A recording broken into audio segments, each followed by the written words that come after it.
Hey, welcome back to the Acoustic Shop channel. I'm your host, Jeremy. Today we're going to be unboxing a special unboxing, the Schertler DYN-M-P48 Pickup, and we're going to show how easy it is to install.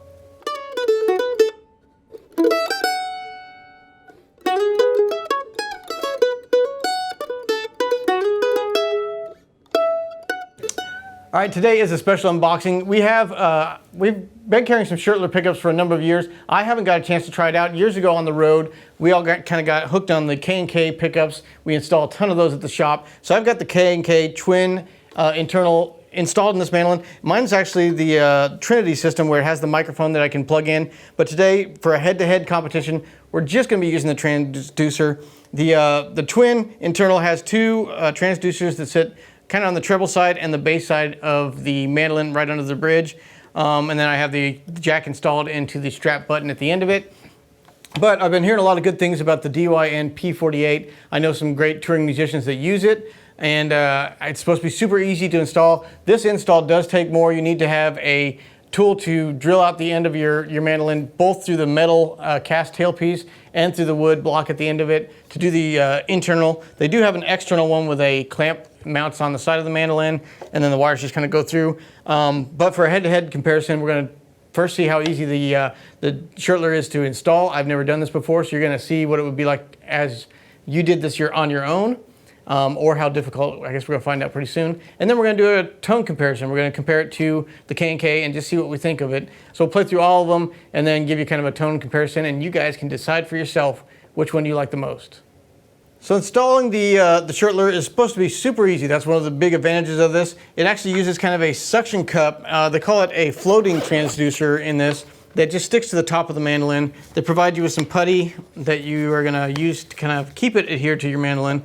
It's safe on all finishes from what I've read, and instruction manual should walk you through these steps. It gives you a few suggestions on where to place it. You can do it on the bass side of the mandolin, the treble, or closer to the edge of the treble side near the tailpiece. Just going based on what I've seen other musicians using, I'm going to pick to go just about right above the hole in the F hole here on the treble side of it. It's got pictures of these three locations that you can put it on there, and I will be using, like I said, the treble side right near the bridge. So you start out with the putty. It's kind of like poster putty that you hang posters on your wall. Get a little bit of that, and you're supposed to kind of roll it like a snake, which I have a lot of practice with this because I have kids and we do lots of Play-Doh, so I make lots of snakes.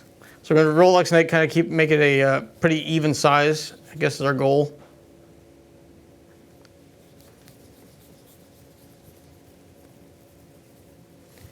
And then we're going to want to take the transducer, which, like I said, this is they call it a floating transducer.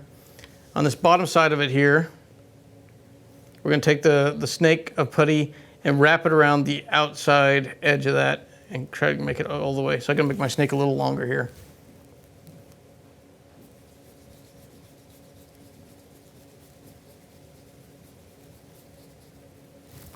All right, so now we're going to put the putty around the outside of the circle of the transducer. And you can see it kind of just takes up the entire area of it. And then you're going to want the cable kind of hanging down because gravity's going to pull it that direction. So I'm going to put it just, like I said, near the edge of those F holes, a little closer to the bridge, right on that treble side. And just push down, and that putty creates a little vacuum there, sticks it to your mandolin. And that's how easy the install is. Super easy. Took me all of 3 minutes. Most of it was rolling the putty.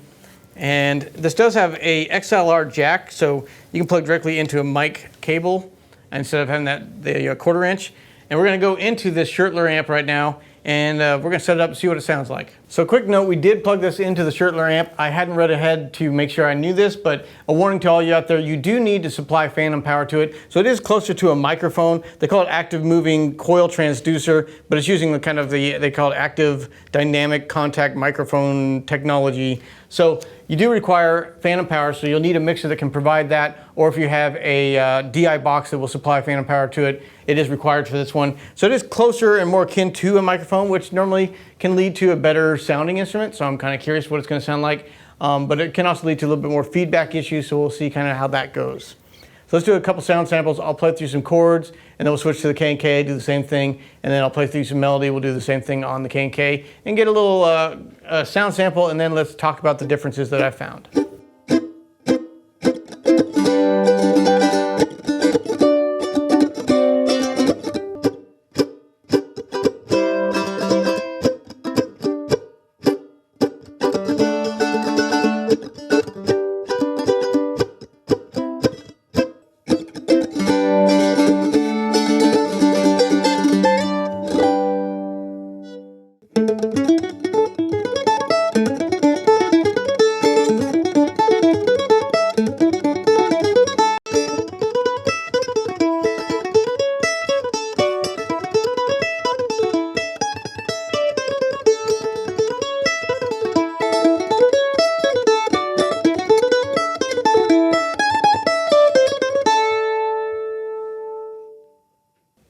One of the things you want to look for in a pickup is how likely are they to feedback. You want one that's going to be not as susceptible to feedback on stage, especially if you're running a large stage volume. You can get a lot of feedback and can't get enough volume out of your instrument without that happening. So a live stage mic is obviously probably the most common to feedback on you.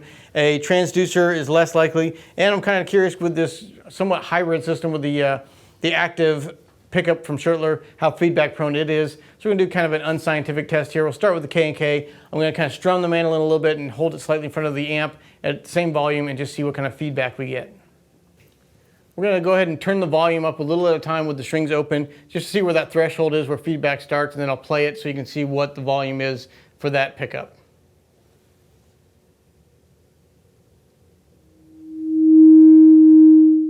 Try that again.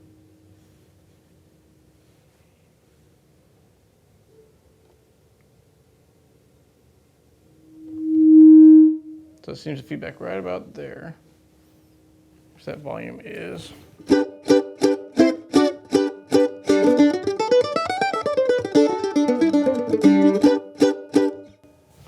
And then we'll try the same thing with the K&K. Open strings, we'll slowly turn it up and see where that threshold is, where it starts to feedback.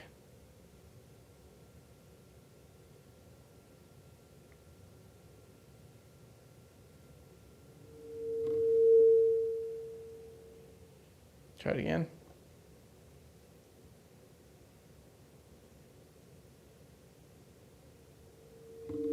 So I have that volume almost all the way up on that with the K&K.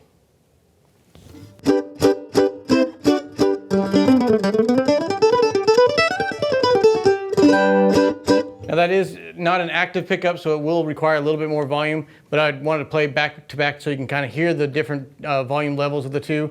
I think both of them offer pretty good feedback control compared to an open microphone on stage. It did seem like the Schertler was a little bit more prone to feedback than the K&K, which you might expect because, like I said, the transducers on the K&K are inside the mandolin, so it takes a little bit more for those to start to respond to that feedback. Where this being closer to a microphone and being external like that is more likely to pick up a little bit more feedback. So I guess right now we want conclusions. It's a hard call. There are advantages and disadvantages of both systems. Like I said, the K&K is a lot more laborious of an install than the Schertler. That was one of the easiest pickup installs you can get. I've seen others kind of suction or stick on pickups, and I've heard them. They do not sound near as good as this one. So this is a high quality, very good sounding pickup that you can easily install yourself. And you could take this and put it on different mandolins. You could put on, you know, if you're going to go gigging with one instrument one weekend and decide you want to use a different mandolin the next one, you can take the same pickup off of that poster putty, put it on the next mandolin, be ready to go, no problems at all. The K&K, it takes about an hour to install that one, even longer if you don't have the tools to drill out the tailpiece and kind of remount that end block on the mandolin if you wanted the internal version of that. External, you can do a little bit quicker, but still you have to mount those two transducers and kind of locate where you need those to be. So a little bit more work in the install on that one, or quite a bit more work in the install on that one. You can't take it out, put it on another mandolin. If you sell the mandolin, the pickup goes with it. Where this one, this mandolin or this pickup can go wherever you'd like it to go. So there's points to the Schertler for install. That's a huge, easy. Anybody at home that wants to do this themselves and not have a luthier have to install it for you, it's a great option. One of the best sounding stick-on pickups I've played and actually heard. And like I said, you can see a lot of great musicians out there touring with those. I think for me, with our louder stage volumes that our band can have from time to time, I do prefer the K&K. I have a little bit more tone control on it. Both of these examples, we were flat on the amp over here. So you got an idea of what they sound like without any EQ. I really dialed in my K&K for live use and got it sounding, got rid of some of the mid-range that it seems to accentuate as compared to the Schertler. So I've dialed that one in. You could do the same, I'm sure, with the Schertler. If I had enough time with it, I would really dial that one in as well. Both really good options. I'm still gonna probably stick with my K&K just because I've had one for about 10 years and just love the tone of them. But if I was starting all over and just wanted an easy install and didn't really have the tools to install one myself, I would definitely give a second look to this one. You do, again, have to have that phantom power, so make sure you can supply power to it, but you're gonna get a little bit more volume and stuff out of it being an active pickup. So both are winners, I guess. It depends on your current circumstance, which one you might like, but I'm gonna stick with the K&K, but I am very impressed with the Schertler DYN-M-P48. If you're interested in something you can install yourself, definitely take a look at it. We love carrying these Schertler pickups. They are very good sounding pickups and amps, and we're big fans of them. So let me know what you guys think. What was your favorite pickup? Did you like the tone? If you're looking to install your own pickup, what is the most important features to you? Is it the ease of install? Is it being able to move it between different instruments and only have to purchase one pickup? Feedback elimination, or are you just solely looking for tone and you're willing to put in the extra work? I'd love to hear what you guys think. Also, your opinions on which one you like best out of these tone samples. I would like to announce that thanks to the help of Schertler, we are going to be giving away this pickup. We've got instructions in a link down below on how you might be a winner. Make sure you follow us on all our different social media platforms. You'll be the first to know about future contests that we're doing. We're going to give away some free gifts and prizes, and also any new unboxing and reviews that we do. You'll be the first ones to know about that. So thank you guys for watching this. We look forward to hearing your comments, and be sure to follow us here on YouTube. Hey, thanks for watching that video that we just did. I'm going to make this universal so we're going to use it on all the videos. Good I hope you enjoyed that thing that I said. And if you'd like to see more things like that, then subscribe down below where it says subscribe. You'll be notified anytime we do another video. And while you're at it, make sure to check out our website, theacousticshoppe.com. We have free shipping on most products and one of the best return policies in the country. We know what it's like to buy an instrument online. You never know what you're going to get. When you get it, if you're not happy with it, send it back to us. We're not going to be mad at you. No. We'll be a little disappointed in you, but no. We want you to find the right instrument, and there's no way to know until you try it. So we encourage you to try it out, play it, and then if it's not the right fit, we'll find the one that is. There we go. Also, be sure to comment down below. We'd love to interact with you guys. It's not a one-way street here. No. You get to say things, we get to say things back to you. If we say mean things, we're going to say mean things back. We may or may not do that. Anyway, we thank you guys for watching, and we will see you next time.